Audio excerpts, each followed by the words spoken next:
Halo, kembali lagi di video pembelajaran kimia. Kali ini kita akan membahas tentang perhitungan pH larutan penyangga.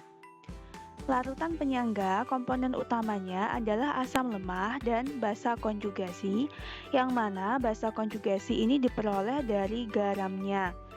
Sehingga dalam larutan penyangga asam ada dua reaksi penguraian. Yang pertama, penguraian asam lemah menjadi H+ dan amin, dan penguraian garam menjadi M+ dan amin. Pada penguraian asam lemah, reaksinya adalah bolak-balik karena terjadi kesetimbangan. Pada garam, reaksinya searah. Nah, dari reaksi ini bisa kita ketahui bahwa basa konjugasinya terdapat dalam garam dan asam lemah. Nah, adanya basa konjugasi dari garam ini membuat kesetimbangan asam lemah bergeser ke arah kiri. Namun, hal tersebut tidak akan mengubah semua basa konjugasi menjadi asam lemah karena terbatasnya H+, sehingga bisa kita dapatkan bahwa komponen basa konjugasi pada larutan penyangga asam ini nanti hanya basa konjugasi dari garam saja. Nah, untuk menentukan pH, kita tentukan dari tetapan kesetimbangan asam lemah, yaitu konsentrasi H+ dikali konsentrasi amin dibagi konsentrasi asam lemah. Untuk menentukan pH, kita hubungkan ke H+ atau OH-. Nah, dari persamaan ini kita ubah ke bentuk yang menyatakan jumlah H+, yaitu Ka dikali konsentrasi asam lemah atau Ha dibagi dengan konsentrasi basa konjugasi atau amin. Nah, dari sini bisa kita dapatkan bahwa rumus untuk menentukan H+ adalah Ka dikali konsentrasi asam lemah dibagi dengan konsentrasi basa konjugasi. Nah, jadi seperti ini rumus untuk menentukan H+ pada larutan penyangga asam. Seperti yang sudah kita ketahui bahwa konsentrasi atau molaritas itu sebanding dengan jumlah mol. Maka rumus di atas bisa kita ubah ke dalam bentuk mol sehingga menjadi seperti ini. Konsentrasi H+ sama dengan Ka dikali jumlah mol asam lemah dibagi dengan jumlah mol basa konjugasi. Nah, jadi kita bisa menggunakan salah satu rumus dari ini untuk menentukan nilai H+ untuk larutan penyangga asam. Oke, baik. Berikutnya kita ke contoh soal larutan penyangga asam. Di sini dicontohkan larutan penyangganya adalah CH3COH dan CH3CO-. Jadi ini CH3COH adalah asam lemah, CH3CO- adalah basa konjugasi. Keduanya sudah diketahui molaritasnya sekaligus Ka-nya. Oke, untuk menentukan pH, kita mulai dari menentukan konsentrasi H+ terlebih dahulu dengan memasukkan ke rumus ini, yaitu Ka dikali konsentrasi asam lemah, yaitu CH3COH, dibagi konsentrasi basa konjugasi, yaitu CH3COO-. Karena keduanya sudah diketahui di soal, tinggal kita masukkan saja angkanya. Namun untuk menentukan CH3COO- ini kita mulai dari garam CH3CONa. Nah, CH3CONa ini kita ionkan menjadi ion-ionnya, yaitu CH3CO- dan Na+. Karena koefisiennya sama, maka konsentrasi CH3CO- juga sama dengan CH3CONa, yaitu 0,2 molar. Nah, ini kita masukkan ke rumusnya 1,8 kali 10 pangkat min 5 kali konsentrasi CH3COH, yaitu 0,15 dibagi konsentrasi CH3CO- yaitu 0,2 molar. Nah, ini tinggal kita hitung, ini bisa kita coret ya, 1,8 dan 0,2. 1,8 kita bagi 0,2 dapatnya 9 dan 0,2 habis. Jadi tinggal 9 kali 10 pangkat min 5 dikali 0,15 dan hasilnya adalah 1,35 kali 10 pangkat min 5. Nah, ini adalah konsentrasi H+. Nah, untuk menghitung pH-nya berarti H+ ini kita ubah ke pH menggunakan rumus min log H+. Jadi tinggal kita masukkan ke sini min log 1,35 kali 10 pangkat min 5. Jadi pH-nya adalah 5 min log 1,35. Nah, jadi ini pH untuk larutan penyangga asam ini. Berikutnya kita bahas konsep untuk larutan penyangga basa. Nah, larutan penyangga basa ini saya lambangkan basa lemahnya sebagai B dan asam konjugasinya sebagai BH+. Yang mana asam konjugasi ini nanti bisa didapatkan dari garamnya. Nah, reaksinya ada dua, reaksi penguraian. Yang pertama penguraian basa lemah dan yang kedua penguraian garam. Di mana seperti yang asam tadi, penguraian basa lemah ini terjadi secara bolak-balik ya. Nah, jadi panahnya bolak-balik artinya dia berkesetimbangan. Nah, untuk garamnya tidak karena dia terion sempurna. Nah, karena asam konjugasi ada dalam basa lemah dan garam, maka ini membuat reaksi pada basa lemah itu cenderung bergeser ke kiri ke arah basa lemah. Namun tidak semuanya akan berubah menjadi basa lemah untuk asam konjugasinya karena terbatas dengan jumlah OH- yang sangat sedikit. Sehingga larutan penyangga basa ini komponen basa lemahnya itu nanti dari basa lemah dan asam konjugasinya dari garamnya saja, diasumsikan dari garamnya saja.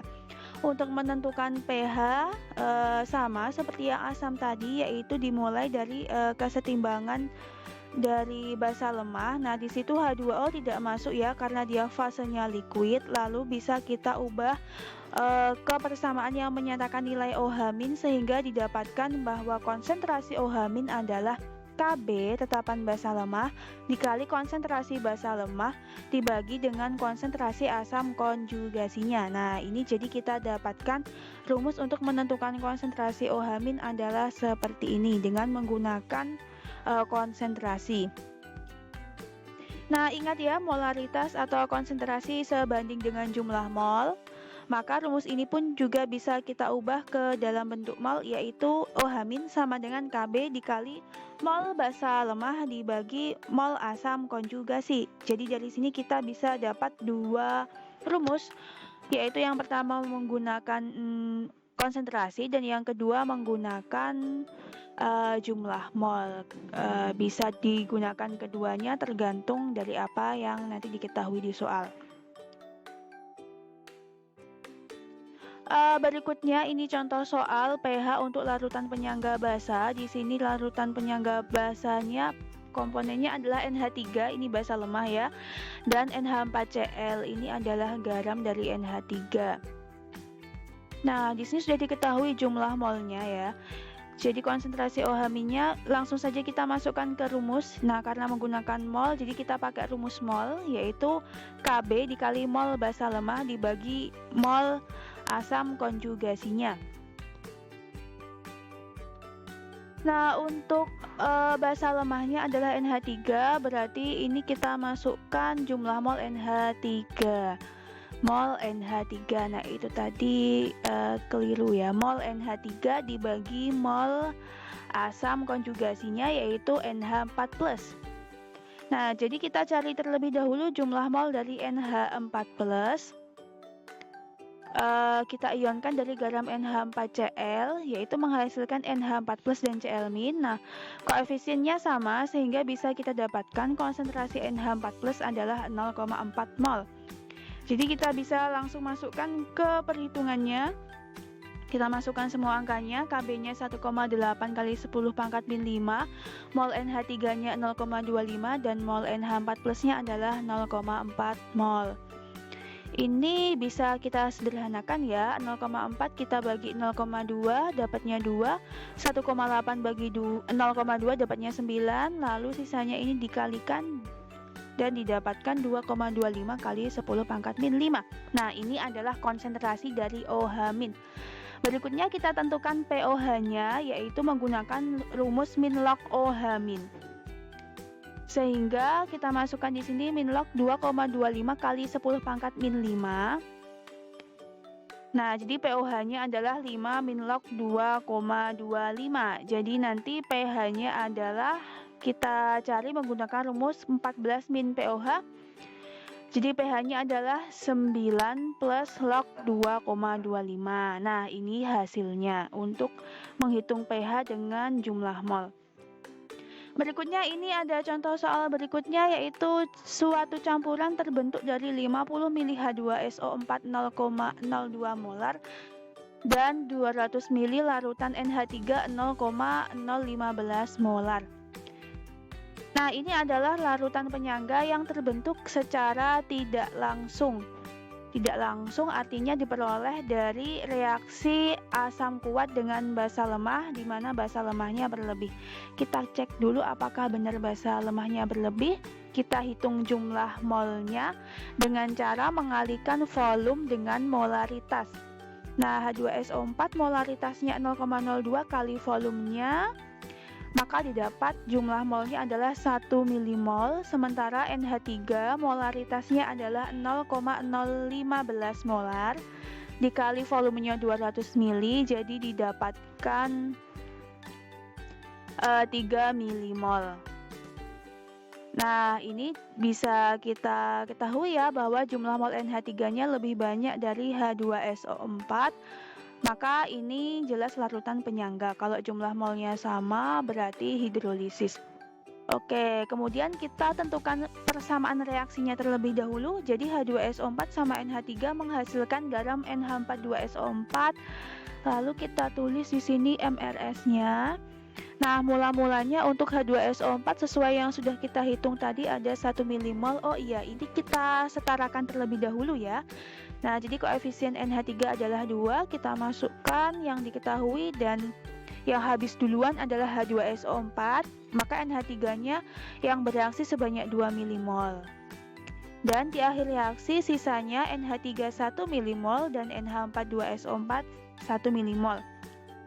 Nah, di akhir reaksi ini diperoleh campuran antara NH3 yaitu basa lemah dan NH42SO4 yaitu garam yang ada asam konjugasinya, sehingga ini akan membentuk larutan penyangga. Makanya disebut larutan penyangga yang terbentuk secara tidak langsung.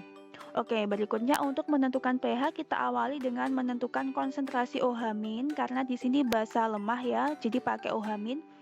Kita tuliskan rumusnya seperti itu. Nah, untuk konsentrasi NH4+ ini diperoleh dari garamnya. Kita ionkan garamnya NH42SO4. Kalau diionkan menjadi 2 NH4+ dan SO42-. Jadi NH4+-nya ada 2.